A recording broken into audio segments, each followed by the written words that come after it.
Mayroon ka bang kaaway, kasamaan ng loob o tao na mayroong matinding galit sa iyo?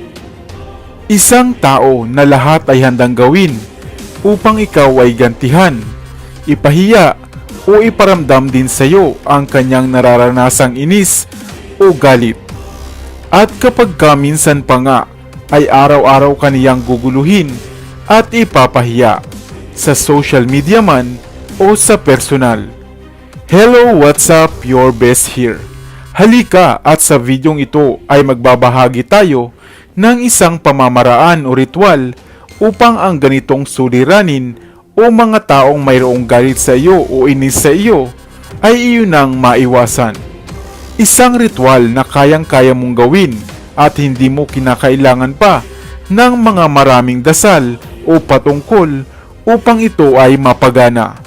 Sa tulong lamang ng ilang mga kagamitan sa ating bahay at sa ating kusina, ito ay maisa sa katuparan mo na. Pero bago tayo magpatuloy, kung bago ka pa lamang sa ating channel, ay huwag mong kalimutan na pindutin ang subscribe button at ang notification bell upang lagi kang updated sa aking mga bagong uploads. Normal na dito sa ating mundong ginagalawan ang makatagpo tayo ng mga taong hindi natin makasundo o nagiging nating kaaway o kainisan. At iyan ay parte na ng ating buhay. Kahit pa nga minsan ay napakabait mo na, ay mayroon talagang pagkakataon na mauubos na ang iyong pasensya, at ang topic natin ngayon ay kaugnay nga ng bagay na ito. Ito ay tungkol sa mga tao na pilit kayong inaaway at ginugulo at ayaw kayong tantanan. Sa ritual na ituturo ko ay maaari na ninyong maiwasan na mas lumala pa ang sitwasyon at hanggang maaga pa, ito ay maiwasan. Halimbawa nito ay kung sinubukan nyo na rin namang makipagkasundo, subalit paulit-ulit pa rin nila kayong ginugulo, iyan ay maaaring senyales na nga upang subukan mo na ang ritual na ito. Ang ritual upang mapatigil na ang taong may galit at inis sa iyo. Ano-ano nga ba ang mga kailangan mo para sa ritual na ito? Una ay ang isang piraso ng malapad na dahon ng laurel.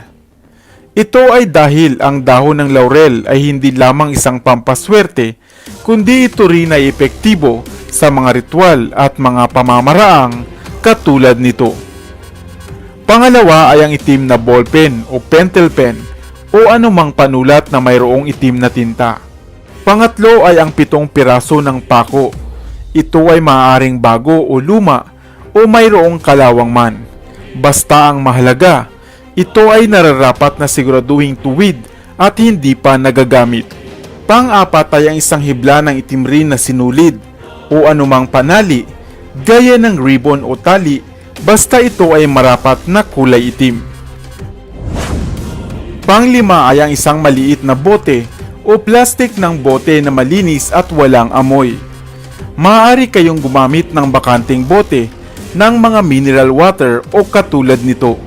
At kung mayroon na kayo ng 5 bagay na ito, ay maaari na tayo magpatuloy sa susunod na hakbang.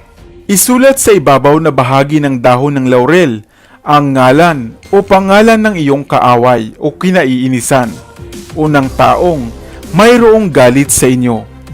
Maaari mong isulat ang buo nitong pangalan, middle initial at buong apelyido.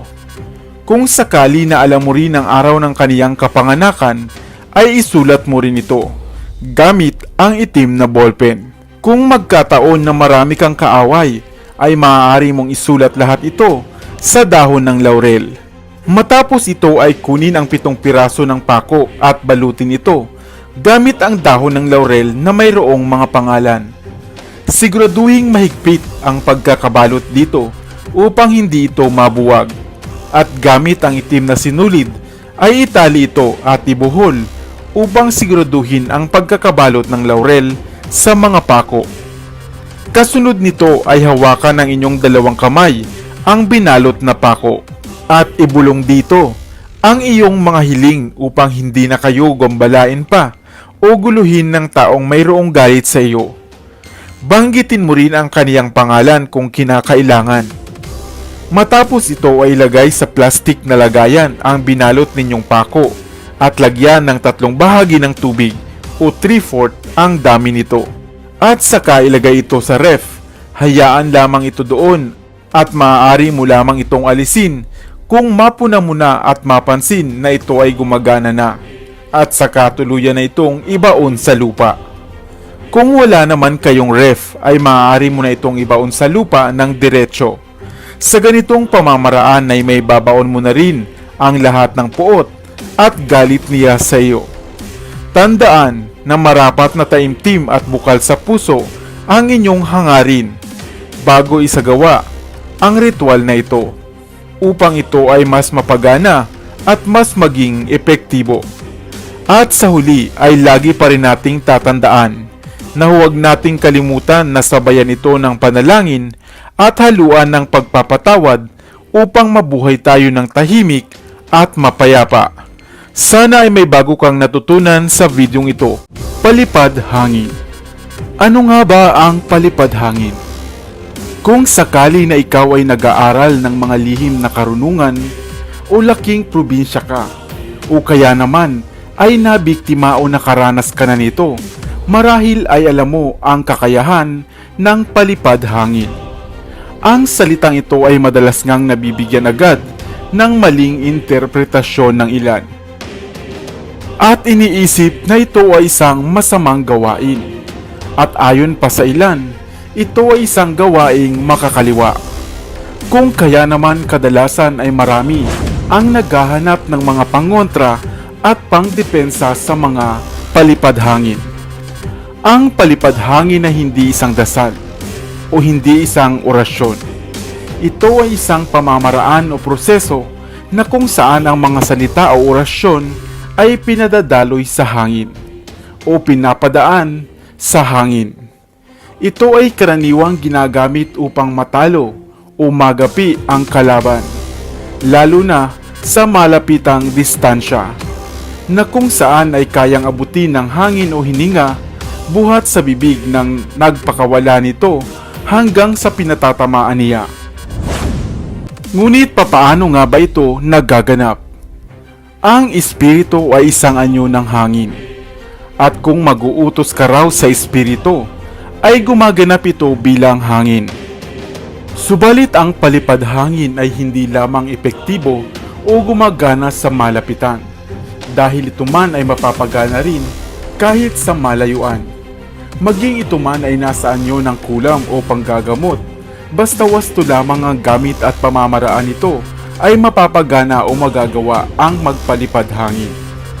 Sa mga malayong probinsya nga, ito ay kadalasang ginagamit din ng mga manggagamot upang mapagaling ang kanilang mga pasyente.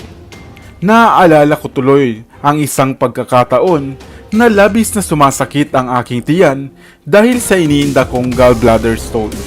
Kung kaya naman, labis-labis ang kirot na aking nararamdaman at halos wala na akong ibang maramdaman pa kundi sakit. Kaya sinubukan kong tawagan ng kakilala ko na may dunong at alam sa pagpapalipad hangin.